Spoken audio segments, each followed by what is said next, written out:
Good evening. Welcome to Latino Public Radio. Barbacoa. We're looking at the general election now, and we're with current Lieutenant Governor Dan McKee, Professor Tony Afina at Providence College. Welcome, everybody. We're glad you're here tonight to watch this live stream, and we hope you learn and enjoy the event. Okay, we're going to get right to it. Excellent. So you had a tough primary, pretty strong challenge from Aaron Regenberg. What do you think, if you are elected to another term, you take away from that primary challenge, and what do you think, or if at all, does it affect your agenda going forward? Well, I don't think it does. I had a very strong feelings about what we were working on in the Lieutenant Governor's office to begin with. So we're going to continue to work on the things. I mean, we talked a little off air about the things that are happening around the country in Pittsburgh today, and we got to really focus on those things. But we also have to make sure that we focus on the things that really matter in the state of Rhode Island. You got education issues, you got economy issues, creating strong cities and towns, make sure people are safe. So we're going to continue to work on those things, and we're looking forward to the next 4 years. I think we're going to double down on the education pieces. When you say, so you want to be a little more specific about education and what you hope to do. I know you talked a lot about what you had done already as Lieutenant Governor and what you hope to do next time. So I think that there's a number of things that need to be done when we start. I think what you're going to see in the next series of results that are going to come out, that it's not going to be very pretty. And you're going to have some pockets that are going to be doing pretty well, and we have to take a look at where those are. And in particular, people who are in need, people who are coming from underserved communities, we got to start organizing like I did when I was in Cumberland. I organized families in Cumberland to make them aware that we had a couple failed elementary schools. Right? We had a system that was not going as well as it could, and today it's doing a lot better. So we're going to have to build a very strong community base. We're going to do some legitimate data reporting and let people know where they are, and if their kids are in a school that's getting 10% proficiency on reading, they should know. And there's things that we should be able to do. I think one of the main things right now in particular, we've got to figure out how to, when we have teachers, we've got to figure out how to put people of color inside of some of these some of these classrooms. And that is going to be helpful, but there's many things in curriculum and other things that we're going to have to let the professionals do. But from where I sit, I've been able to communicate pretty well, and we're starting to do that right now. There's a would-be school right now in Youth Build in Providence that is just waiting on some local participation, and for whatever reason it's not happening in terms of funding. There's 150 kids there, 150 kids there that need help, that should be getting help. So those are the type of things that we're going to work on. Most of our viewers and listeners tonight are Latino, and the Latino population of Rhode Island, as you know, is distinctive in a number of ways. Some of those are very positive. We have a very diverse Latino population representing many different national origins, rather than being dominated, as most states are, by one or another population. So that's good. So we have a very diverse Latino culture. But we also have just about the highest poverty rate in the country for Latinos. And for many years we had the highest unemployment rate in the country for Latinos. We also have severe underrepresentation in the legislature, the state senate in particular. 15.5% of the state's population is Latino. Barely 2.5% of the state senate is Latino representatives.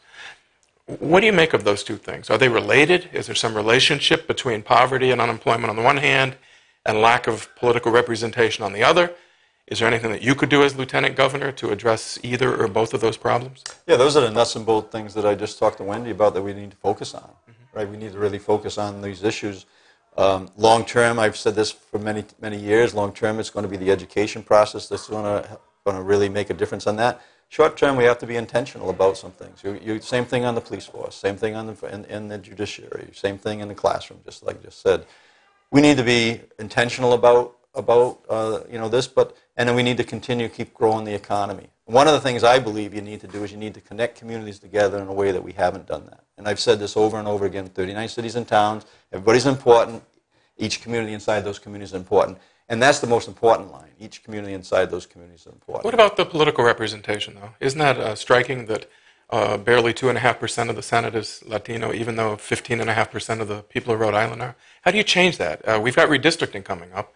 Is that an opportunity for the Lieutenant Governor to intervene and try to move the redistricting process in a different direction? Well, I I can't really explain that. What I do see in the Latino population, though, is a whole lot more engagement in the politics, and I think you're seeing that. And Nelly Gobea being elected, the first state official in New England, I believe that you're going to see that that's going to change, and I think it's starting to change. It's been slow, but it's going to start to change. So I think you need to focus on it. I think you need to be supporting people like Senator Cano and Senator Casetta and others that are getting involved in a way, and that's what I've been doing. That's where I got a lot of my support, because they know that I do believe that everybody's voice matters. We just did something I think that was special with the Haitian community, where we connected the town of Lincoln with the Haitian community, and we've got a rescue vehicle going to Haiti right now. So the rescue vehicle is the byproduct, is a good thing, but the more important thing to me is that you have these communities actually sitting in each other's seat for a moment and understanding each other, and I think that that's going to have a great deal to do to help our economy in the state. And I think it will answer that question that you're talking about, too. Well, I want to get back to education. I want to think about the diversity of the Latino community, but the diversity of Rhode Island. We have just a number of people from very different backgrounds, and there is a correlation, I think, from sort of education to economics to income. What about English proficiency in the Rhode Island school system, and how do you feel that that presents a challenge? And then also, what do you think are creative ways to address that, to make sure that all of the students in Rhode Island are as empowered when they graduate high school, and that they can graduate high school and maybe go on to college, maybe go on to some other kind of training or job? How do we work on that? We have vast numbers of people who come from a lot of different places, and English is not their first language. I think you go where it's happening and doing well. I mean, we graduated our first class from Blackstone Valley Prep Maryland Academy this year with 70% free and reduced lunch, heavy Hispanic, young lady Samantha could not speak English when she showed up there, and she's the valedictorian and working at, and taking classes at Tufts University at a full scholarship. I was there last Saturday, and we're helping students on their essays. The young lady that's going to just got accepted into a program where she's going to list her top 12 universities in the country, and she's going to go there. Her family doesn't speak English. So I think that what we need to do is we need to double down, like I said before, and we've got to stop ignoring where things are working well, and just because somehow it doesn't fit the norm and the status quo in terms of the way the education is. I think you need to put a blank sheet of paper out there, and I think you need to fill that blank sheet of paper up to answer that question. And I think it is answerable because we're seeing evidence that we're taking young kids that are in that spot, and they're doing very, very well. And you think that can be both in public charter schools and also in just regular public schools, absolutely. even private schools? Private schools. I was at Rocky Hill last night talking to a core group of young people that are working on environment issues, and now they want to bring a diverse group together right out of school like that. So I think it's anywhere where our young people are, whether it's in private schools, charter schools, homeschool, or district schools, vocational schools. You need to really take out a blank sheet of paper and start, and really fill in the blanks where we are today. And if we're unwilling to do that, and what I see, we see nibble around the edges quite a bit. We continue to nibble around the edges. I understand there's going to be another report from a state nonprofit that's going to come out on education. I'll guarantee you it's very similar to what may have come out 5 years earlier or 5 years before that. We need to be very, very diligent and really work hard to make things happen, even if somehow we ruffle a couple feathers. But right now, in my opinion, it's the young people that are the most important thing that we can possibly work towards, and that's who we should be helping. And actually, just if somebody doesn't want to do it right because somehow the adults get in the way, or the people who kind of the gatekeepers get in the way, we need to get a real. You talk about organizing a loud voice in the state. This is where families should be organizing a very loud voice, and that hasn't happened yet, right? So that's one of our goals, is really to organize a very loud voice in communities that are very comfortable with me, and that I have had a good track record with, and we're going to really organize a very loud voice in a place that it's never been before, Wendy. If you're reelected Lieutenant Governor, what will your top priorities be? I think you've alluded to them, but if you could rank 1, 2, and 3 for our viewers and listeners, what's your top priority? Top priority is constitutionally, right, that the Lieutenant Governor stands to become governor if the governor is no longer governor. Mm-hmm. And I've mentioned this again publicly many times. I chaired the National Lieutenant Governors Association A year ago, 8 lieutenant governors are governors now. So I think that what you need to make sure you're doing is that you need to spend time preparing in case that that it happens, even though maybe it's never happened before. So I think that you need to spend time on that. So that means you need to know how state government works. So that's an important part. The other things is pretty well spelled out in terms of it's about small businesses, about creating opportunities and for all communities in the small business area economically. The majority of the people who work in the state of Rhode Island work in a small business. And so we're going to continue working on the national grid issues, the electric issues, the insurance issues, anywhere where there's an unlevel playing field where we see one between a Rhode Island opportunity in entrepreneurship and, say, a bordering state.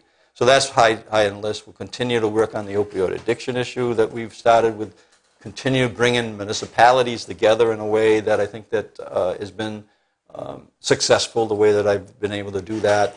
I think that we're going to realize some good amount of dollars that are going to come in off of that lawsuit, the national lawsuit. We're going to make sure we get out an Alzheimer's report, a 5-year Alzheimer's report, that we're working with the Rhode Island Alzheimer's Association. So that's in the long-term health care area and continue focusing on that.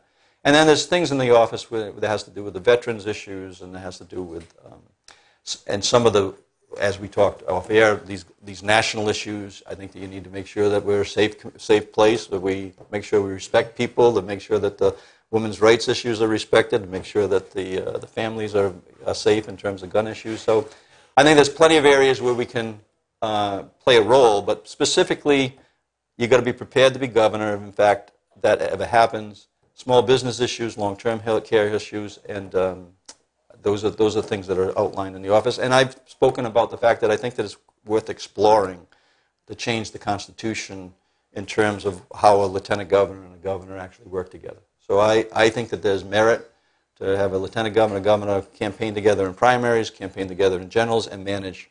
And that way, I think that you can structure. Do you have legislation in mind to do that? Well, the first step is to see whether there's an appetite, right? So we'll be talking to the leadership on both sides and to see whether they have an appetite to explore that over the next 2 years before the 2020 election. Do you have any legislative initiatives that you're looking towards in the next session? Yes, I mean we've had we want to make sure that the utility companies respond when electricity go out, just like they do in Connecticut and Massachusetts. And that's a bill. You have a bill for that? We had a bill last year. It almost passed, and we'll have another bill this year too. So response time, customer service. We have a customer service bill on the utilities. We also have, we know that there's some predatory practices going on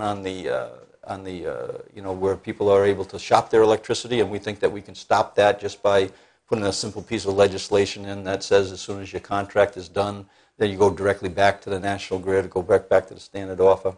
So yeah, there's many things that we'll be working on, but a lot of the things with the small business issues, and we'll be responding to the long-term health care, which we've supported many of the pieces of legislation that council has been supporting. Well, it's a very rainy night, so it's good to talk about utilities and maybe if trees are down, so that's a good way to end. Yes. So thank you very much for your time. Good luck in the election. Thank you very much, Wendy. Good luck. Wendy. Appreciate your time. Okay. Yes, we'll be looking forward to working on the education thing and send those kids our way. Yeah, they will. All right. Thank you.